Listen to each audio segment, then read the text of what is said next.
Hey, congratulations, you're getting your first Airbnb set up. And I know when I was getting my first Airbnb set up, I was thinking a lot about costs and all the ways that I can make money, but there are 6 ways that I found that you can make money that you may not have thought of, and 6 ways that you may lose money that you may not have thought of. I wanna bring those to your attention today on the Fearless Investor YouTube channel.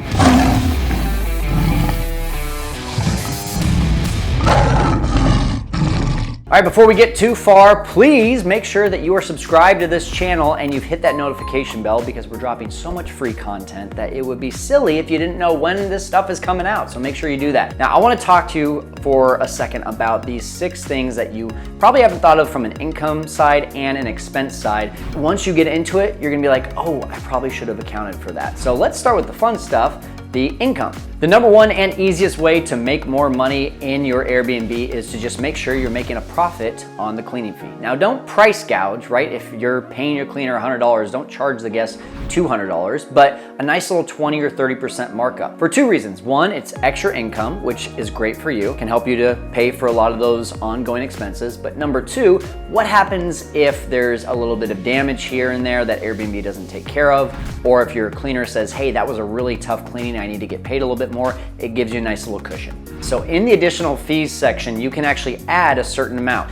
My method is whatever the amount of guests that you can host at your house, let's call it 10, divide that by 2, and after that amount, you start charging anywhere between $10 to $25 per guest. So if we can fit 10, then at the 5th guest, I'm gonna start charging 10, 15, maybe as much as $25 for every additional guest per night. That really adds up. Number 3 is pet fees. And a lot of people don't like accepting pets, but I'll just be honest, if you accept pets, you're one of a small percentage that actually does allow for those dogs, cats, and maybe even lizards and turtles to come into your house, and you can charge per guest. A lot of people get worried and they're like, well, you know, I don't want to charge a refundable deposit. Hey, neither do I. I want to charge a pet fee. No matter if you are staying with 1 tiny little dog or 4 big dogs, you're going to get charged per animal, and you're not going to get that money back because we're taking on more risk to be able to host your pet. Number 4, and this is actually a really interesting one, it's early check-in and late checkout fees. So when you go to a hotel, you typically call them and say, hey, I know the checkout time or check-in time is actually 4 p.m.,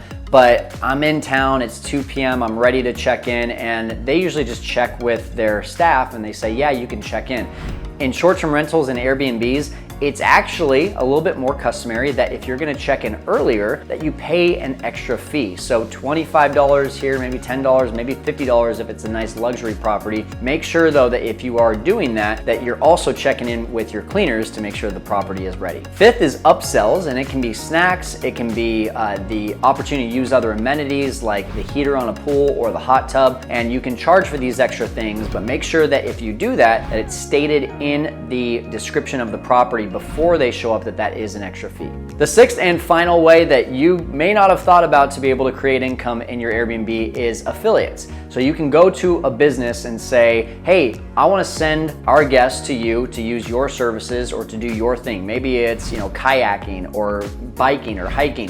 And they take a little bit of what they make and they give it to you. So just by being a referral source to these other businesses can be a great way to bring in extra streams of revenue. The next 5 things I'm gonna talk about are more so ongoing costs, and let's just talk about those consumables. They're going to have to be restocked. You're gonna have damaged linens. You're gonna have cleaning supplies that run out. You're going to have a vacuum that stops working. You've gotta think about those things as you continue to go within your month-to-month operation. So factor that in, and what I like to do is just take a little miscellaneous line and say, hey, whatever my original cost of those consumables was, I'm gonna take about a 1 or 2% and just factor that in every single month. So the way that I factor that number in is whatever my original cost of those consumables was, let's call it, $1,000, I take that $1,000 and just multiply it by 5%, and that's about what you're gonna be on restocking fees. So $50 for 1,000, as much as $150 for $3,000 worth of consumables and beyond. Number 3, how about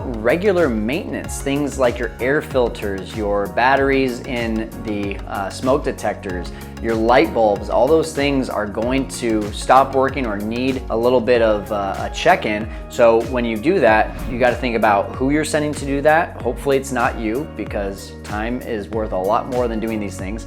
And also, what's the cost going to be? Think about those things, factor that into your miscellaneous line as well. Number 4, as you know, I like to teach the scaling model of not just working in your Airbnbs, but working on your business to grow. In order to do that, you have to have some checks and balances within the home. You can't always rely on the cleaners to be the ones to know everything about the home. So we need to send in a quality control manager. Some people call it an inspector.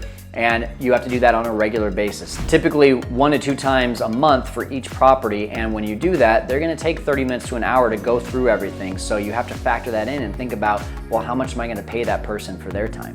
The 5th thing I'd like you to think about, what about those emergency situations? The air conditioning goes out and you gotta deliver a fan to the guests to at least get them through a night while your AC guy is getting ready to come in tomorrow to check it out. Those are things that can be done through Instacart, or if you want to hire a runner to go get those things and do them, you have to realize those costs are going to come up for having a person or a tool like an Instacart ready to be able to go out and buy and deliver those items to your guests in cases of emergency, because what if it happens at 9 p.m. at night? You probably don't want to deal with that yourself.